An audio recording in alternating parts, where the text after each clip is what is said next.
بڑی مجرب عمل، بڑی مجرب دعا. جب انسان کو اور دعاؤں سے بھی مصیبت حل نہ ہو، پریشانی دور نہ ہو، انسان کی مصیبت سخت سے سخت ہوتی چلی جائے، تو پھر ایک سخت دعا ہے، وہ پڑھیے. اور بالکل چھوٹی سی دعا ہے. علماء نے فرمایا جب زیادہ پریشانیوں میں گرفتار ہو تو یہ دعا پڑھو 133 مرتبہ. نماز کے بعد 133 مرتبہ پڑھیے، انشاءاللہ آپ کی ساری پریشانیاں، ساری مصیبتیں دور ہوں گی. بسم اللہ الرحمن الرحیم. وہ لوگ کہ جو کھانا کھلاتے ہیں اللہ کی محبت میں مسکین کو، یتیم کو، اسیر کو، اور پھر ان کے دل کی کیفیت اور ان کا نظریہ اور ان کے ذہن میں یہ بات ہوتی ہے کہ ہم جو بھی کر رہے ہیں وہ اللہ کے لیے کر رہے ہیں، نہ ہم اس کی جزا چاہتے ہیں اور نہ ہم اس کا شکریہ چاہتے ہیں. سب سے بڑی بحث اور سب سے بڑا عنوان اور سب سے بڑا اعتراض جو سورہ دہر پہ ہوتا ہے وہ یہ ہوتا ہے کہ روایت میں موجود ہے، علماء اہل سنت نے بھی نقل کیا ہے اور ہمارے بعض علماء نے بھی نقل کیا ہے کہ آنے والا، مانگنے والا جو سائل بن کے آیا ہے وہ جبرائیل ہے، میکائیل ہے، اسرافیل ہے. اور یہ اللہ کی طرف سے اہل بیت اطہار کا ایک امتحان ہے کہ جس کی وجہ سے اللہ فرشتوں کو بھیج رہا ہے. اس تفسیر پر ہمارے بعض اپنے مذہب والے بھی، دوسرے مذہب والے بھی، اور تھوڑا سا وہ افراد جو سائنس پڑھ لیتے ہیں تو ان کو بھی یہ بات ہضم نہیں ہوتی، اور وہ یہ کہتے ہیں جناب جب فرشتے کے بدن ہی نہیں ہیں، فرشتے کے باڈی ہی نہیں ہے، فرشتے کے جسم ہی نہیں ہے، تو جب اس کے جسم نہیں ہے، اس کے خواہشات نہیں ہیں، تو اسے کیا ضرورت ہے دروازہ آل محمد پر آ کر کبھی یتیم، کبھی مسکین، کبھی اسیر کہنے کی اور روٹیاں لے جانے کی؟ یہ تو ایسا ہی کام ہے کہ نہ ان کے قابل روٹیوں کو چھوڑا اور خود کھاتا نہیں ہے، چونکہ اس کے باڈی نہیں ہے. اور یہ اعتراض بہت بڑا اعتراض ہے، اور واقعاً یہ صحیح ہے کہ فرشتوں کے باڈی، فرشتوں کے جسم، فرشتوں کے خواہشات نہیں ہیں. نہ انہیں سونے کی خواہش ہے، نہ انہیں کھانے کی خواہش ہے، نہ انہیں شادی کی خواہش ہے، نہ انہیں نکاح کی خواہش ہے، نہ انہیں مکان کی خواہش ہے. تو جب ان کو خواہش نہیں ہے تو وہ دروازے پہ آئے کیسے؟ اور سب سے پہلا تو جب ان کے باڈی ہی نہیں ہے. تو اب میں نے قرآن کریم سے کل آپ کو جواب دیا تھا کہ قرآن کریم میں ہمارے پاس ایک تو سورہ مریم میں اور سورہ ہود میں، جو میں کل تفصیل سے پڑھ چکا ہوں، اس میں یہ ہے کہ فرشتے آئے اور بشر کی شکل میں آئے. جیسے مریم کے پاس آئے فتمثل لہا بشرا سویا، بشر کی شکل میں آیا، اور جناب مریم نے بھی کہا قال انی اعوذ بالرحمن منک ان کنت تقیا، اگر تو متقی ہے، اگر تو پرہیزگار ہے تو میں تجھ سے اللہ کی پناہ چاہتی ہوں. تو اگر فرشتہ بشری شکل میں نہ آتا تو یہ مریم پناہ کس سے مانگ رہی ہیں؟ توجہ چاہتا ہوں، یہ قرآن کریم ہے.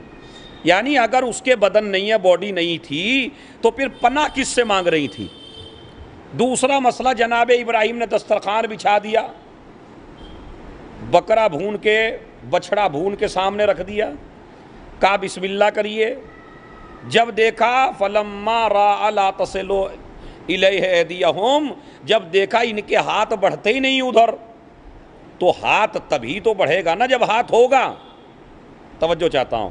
تو ابراہیم کو ہاتھ نظر آ رہے تھے. دسترخوان ہواؤں کے سامنے نہیں بچھایا جاتا. اگر باڈی نہ ہوتی، جسم نہ ہوتا، تو یہ ابراہیم دسترخوان کس کے سامنے بچھا رہے تھے؟ تو اس کا مطلب یہ ہے کہ بشری شکل میں فرشتے آئے اور انہوں نے کہا ہم کھانا نہیں کھاتے. کہا کیوں؟ کہا اس لیے کہ ہم تو ملائکہ ہیں. تو یہ تو قرآن مجید نے پروف دیا کہ ہم ملائکہ ہیں، ہم کھانا نہیں کھاتے ہیں. کمال کا مسئلہ ہے بھائی، ابراہیم دسترخوان بچھائے تو فرشتہ منع کر دے، اور علی دسترخوان بچھائے تو کبھی مسکین بن کے آئے، کبھی یتیم بن کے آئے، کبھی اسیر بن کے آئے. ایک صلوات بھیج دیں محمد اور آل محمد پر.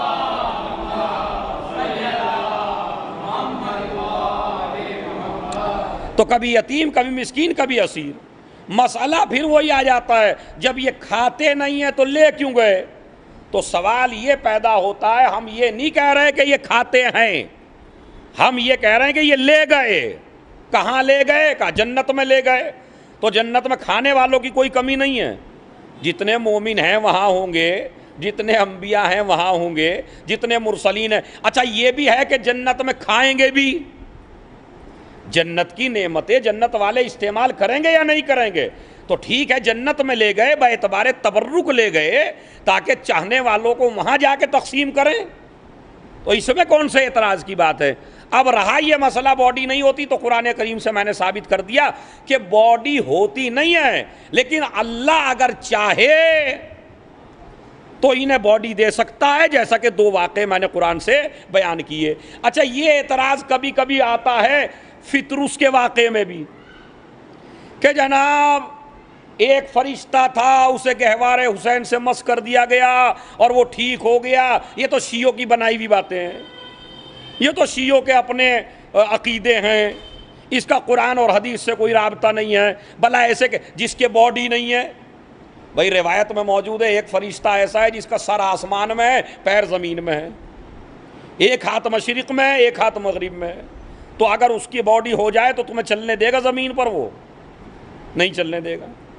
اگر باڈی ہو جائے تو ملک الموت ایک وقت میں اتنی جگہ ہوگا، امریکہ میں بھی ہے، لندن میں بھی ہے، کینیڈا میں بھی ہے، پاکستان میں بھی ہے، ہندوستان میں بھی ہے، دلی کے ہر علاقے میں ہے، ہندوستان کے ہر علاقے میں ہے، جتنا بھی ورلڈ ہے ملک الموت ہے یا نہیں ہے؟ کمال کا مسئلہ ہے بھائی، جب مسلمان ماننے پہ آتا ہے تو ملک الموت کو پوری دنیا میں ایک ہی جگہ مان لیتا ہے، اور ملک الموت جن کا نوکر ہو ان کو ماننے کے لیے تیار نہیں کہ ایک وقت میں علی کس طرح چلے گئے سب کی مدد کے لیے۔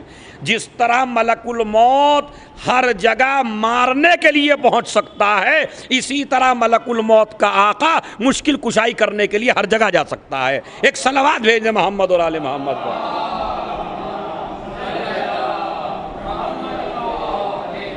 لیکن پھر وہی ماشاءاللہ جوان لڑکے میرے سامنے ہیں، وہ اس بات پہ غور کریں گے کہ کبھی کبھی ایسے اعتراضات آ جاتے ہیں کہ جب ان کے باڈی نہیں ہے، بالوں پر نہیں ہے، تو مس کیا کیے اس نے؟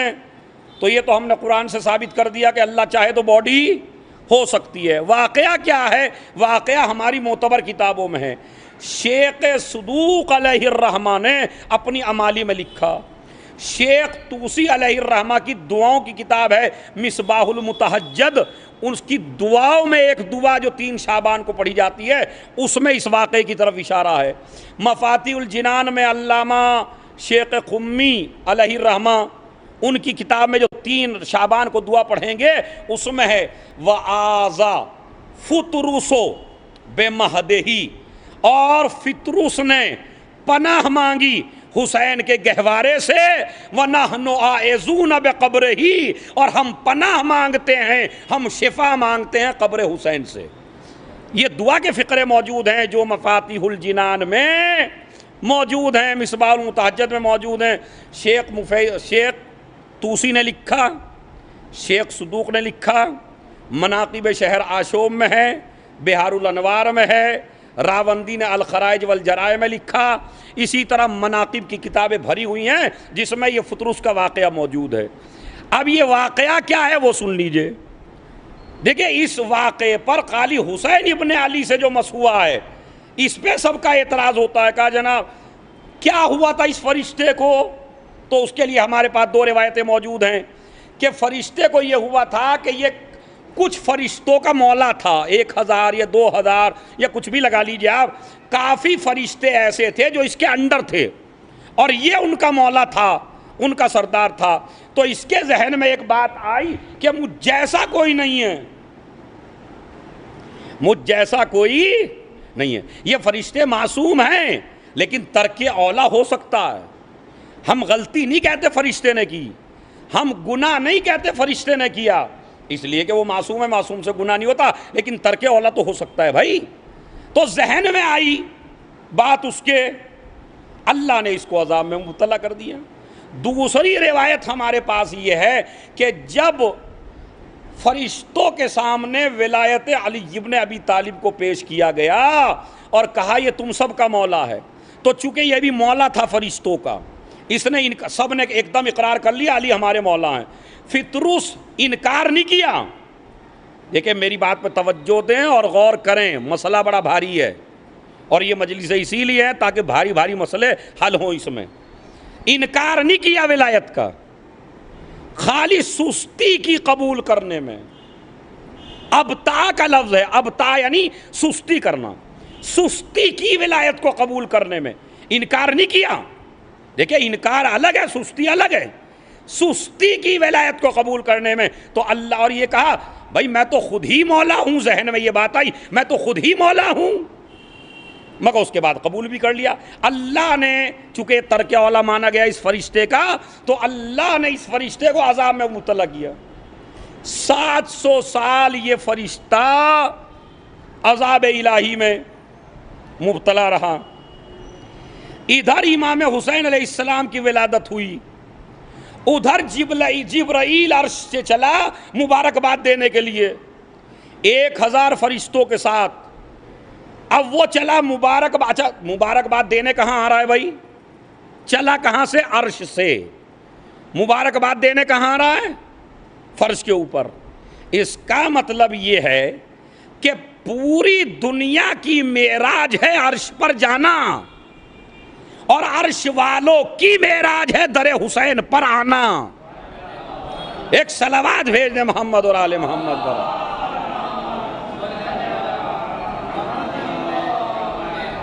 ادھر سے چلا وہ مبارکباد دینے، کہا کہ بھائی ولادت کی خوشی ہو رہے فرشتے، جشن ہو رہا ہے، مبارکباد دے کے آؤ. ہر کسی کو تو پرمیشن بھی نہیں مل رہی ہے آنے کی. یہ تو جو اعلیٰ ترین فرشتے تھے ان کو جاؤ تم لے کے جاؤ، جشن کا ماحول بناؤ، مبارکباد دے کے آؤ. اس کا مطلب یہ ہے کہ ولادت پر خوشی منانا اور مبارکباد دینا یہ فرشتوں کی سنت ہے، یہ معصوموں کی سنت ہے، یہ ملائکہ کی سنت ہے.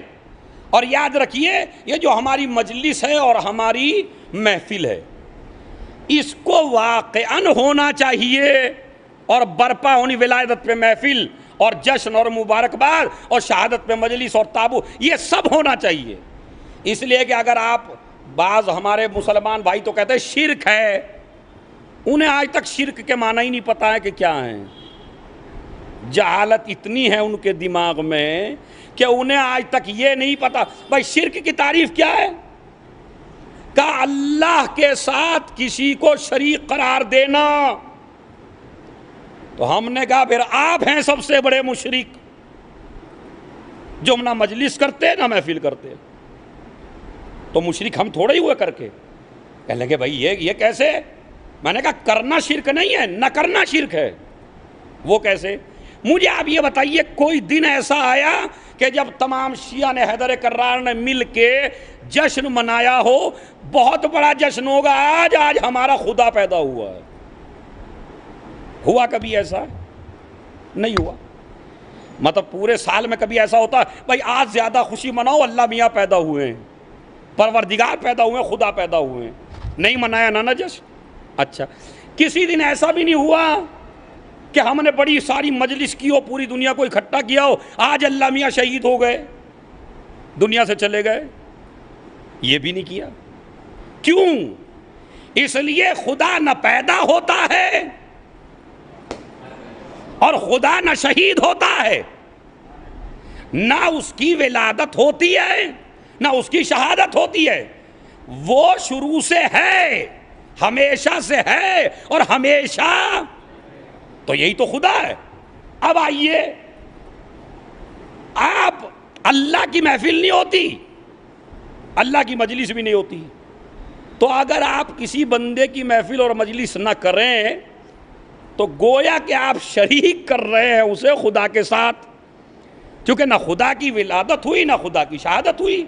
تو مشرک ہم تھوڑے ہی ہوئے، مشرک تو آپ ہیں.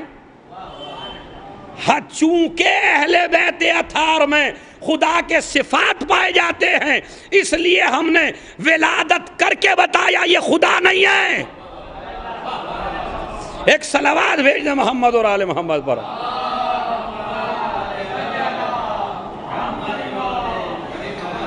ولادت پہ جشن کر کے بتایا یہ خدا نہیں ہے، شہادت پہ تابوت اور غم منا کے بتایا یہ خدا نہیں ہے، تو یہ مجلسیں اور محفلیں توحید کی حفاظت کے لیے ہیں، توحید مٹانے کے لیے نہیں ہیں۔ اب آئیے، وہ چلا 1000 آدمیوں کو لے کے مبارکباد دینے کے لیے، راستے میں یہی ملک ملا جس کا نام فطروس ہے، اسے فطروس کہتے ہیں، عربی میں فطروس فے پہ پیش ہے، فطروس یہ ملا پڑا ہوا جزیرے میں۔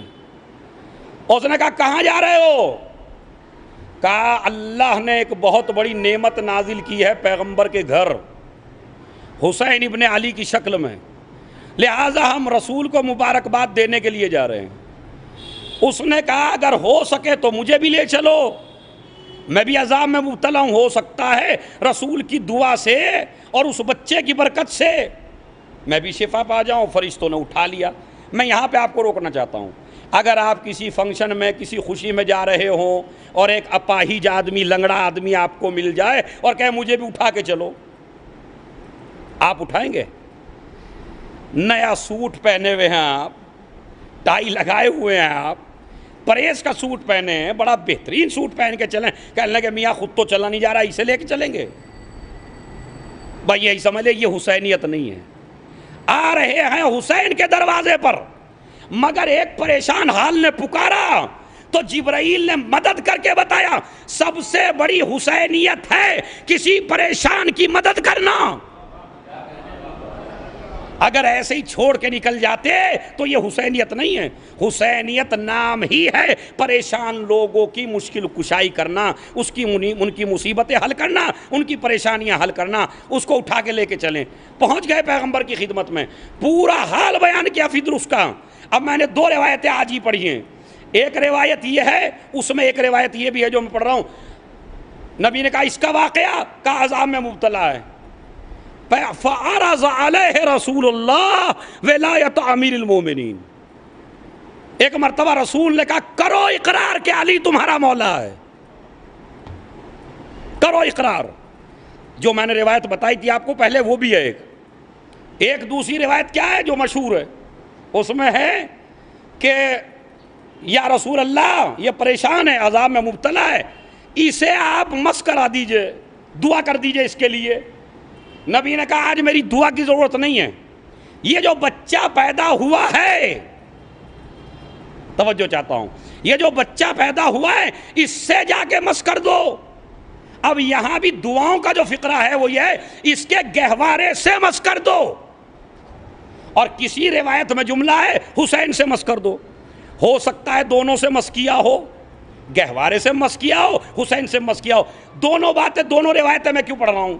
اس لیے پڑھ رہا ہوں کہ اگر ہم کہیں گہوارے سے مس کیا، اس لیے گہوارے سے مس کروایا رسول اسلام نے کہ اگر کسی زمانے میں حسین یا اولاد حسین میں سے کوئی نہ رہے اور دنیا میں مرض بڑھ جائے اور مریضوں کو اپنا علاج چاہیے اور شفا چاہیے تو میں حسین سے مس نہیں کروا رہا ہوں، گہوارے سے مس کروا رہا ہوں۔ جتنی شفا حسین میں ہے اتنی ہی شفا اس میں ہے جو حسین سے چیز مس ہو جائے۔ اسی لیے تو دعا میں ہے کہ وہ گہوارے سے مس ہو کے ٹھیک ہوا اور ہم قبر حسین ذریعے حسین سے مس ہو کے شفا پاتے ہیں۔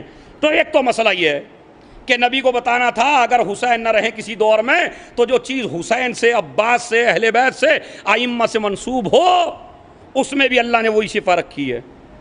دوسرا مسئلہ اور سن لیجئے، دوسری روایت ہے حسین سے مس کیا، وہ بھی صحیح ہے۔ کیوں؟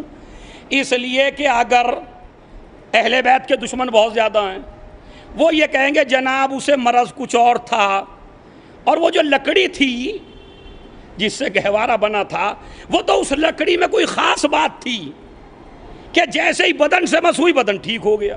تو یہ حسین کا کمال نہیں ہے، یہ تو اس لکڑی کا کمال ہے۔ جس طرح جڑی بوٹیوں میں طاقت ہے اسی طرح اس لکڑی کا کمال ہے۔ اس لیے رسول نے کبھی گہوارے سے مس کروایا، کبھی حسین سے۔ ایک صلوات بھیج دیں محمد اور آل محمد۔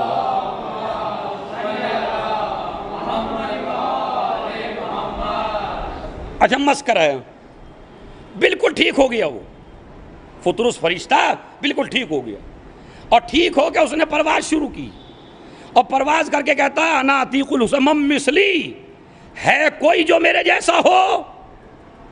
اب میں کہوں گا پہلے تو اسی جملے پہ تم پہ عذاب خدا نازل ہوا تھا کہ تم نے کہا تھا میرے جیسا کوئی نہیں، آج بھی وہی جملہ کہہ رہے ہو آسمان پرواز کرتے ہوئے، کہا پہلے میں اور اب میں فرق یہ ہے، پہلے دعویٰ تھا دلیل نہ تھی، اب میرے پاس دلیل یہ مجھ جیسا کوئی اس لیے نہیں ہے کہ حسین کا آزاد کردہ کوئی اور نہیں ہے، میرے جیسا کون ہے؟ میں حسین کا آزاد کردہ ہوں۔ اسی لیے آسمان پہ اس کے دو نام ہیں، آج بھی اس فرشتے کے دو نام ہیں، ایک عتیق الحسین یعنی حسین کا آزاد کیا ہوا، جب فرشتے پکارتے ہیں تو اسے اس نام، یا مولا الحسین، حسین کا غلام۔ شفا اللہ نے اپنے ہاتھ میں رکھی ہے۔ عباس جس کے نام ہی سے، جس کا لقب ہے باب الحوائج، حاجتوں کا دروازہ، یعنی کیا مطلب؟ ہر طرح کی پریشانی، ہر طرح کی مصیبت دور ہوگی باب الحوائج کے ذریعے، عباس کے ذریعے۔ اس لفظ عباس کے معنی جانتے ہیں آپ کیا ہے؟ الاسد الذی تہرب منہ الاسود، جس سے پوری دنیا کے شیر ڈرتے ہوں اسے عباس کہا جاتا ہے۔ یہ وہ شجاع ہے، وہ بہادر ہے۔ آج بھی ہمارے مومنین جو عقیدت ہے اس نام سے، خدا کی قسم پریشانیوں میں سب سے پہلے امام حسین علیہ السلام سے پہلے نام آتا ہے عباس کا۔ کیوں؟ اور جو قافلے جاتے ہیں کربلا زیارت کے لیے، ان کو پہلے لے جایا جاتا ہے روضہ عباس پر، بعد میں جائیں گے روضہ حسین ابن علی پر۔ کیوں؟ اس لیے کہ حسین کا دروازہ ہے عباس، آپ حسین تک جب تک نہیں جا سکتے جب تک عباس تک نہ آئیں، جس طرح نبی تک جب تک نہیں آ سکتے جب تک علی تک نہ آئیں۔ وہ نبوت کا دروازہ ہے، یہ امامت کا دروازہ ہے، باب الحوائج، حاجتوں کا۔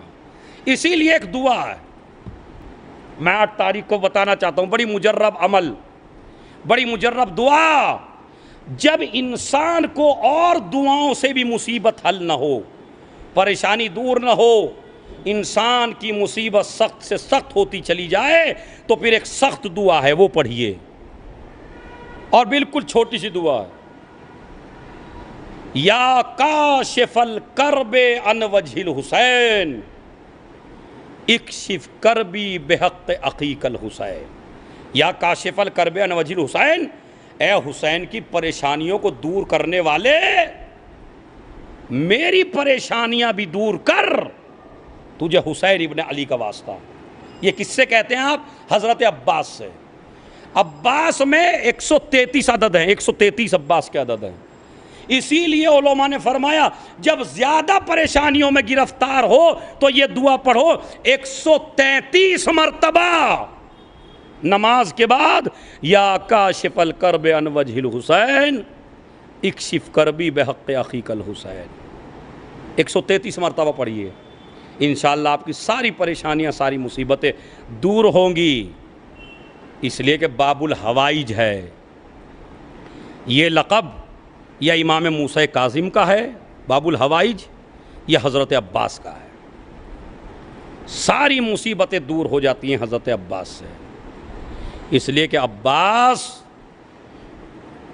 کربلا کی ڈھارس کا نام ہے، عباس حسین کے اطمینان کا نام ہے، عباس بیویوں کے بھروسے کا نام ہے، اور یہ پیدا ہی ہوا ہے مشکلیں آسان کرنے کے لیے۔